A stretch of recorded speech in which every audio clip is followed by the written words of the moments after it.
Today we are reviewing a classic, Sid Meier's Railroads.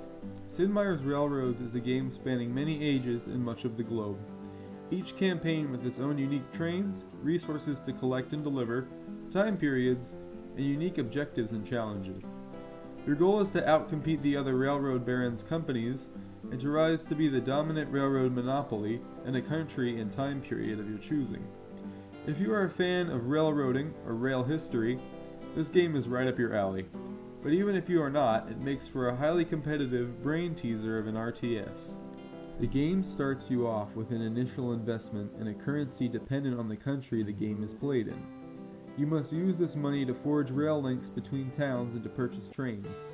The game begins in the early history of steam technology, but as the years progress, the trains become more sophisticated, just as in real-world history.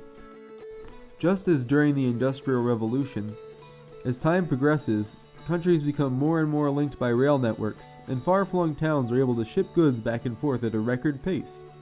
As this mad rush of progress ensues, it becomes increasingly chaotic to manage all of your trains and routes. You must be certain to invest in various technologies during the course of the game, so that you can stay ahead of your competition. If an opponent earns a patent before you at auction, it can substantially put you behind.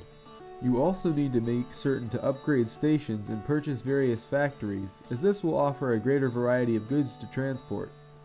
The game has a nice atmosphere and graphics, very visually appealing, especially for a game that is over 10 years old.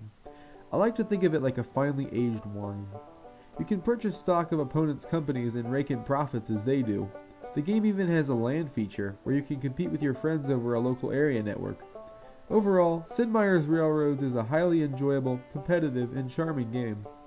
On the Steam platform, you can get it for only a few bucks, so I highly recommend giving it a try.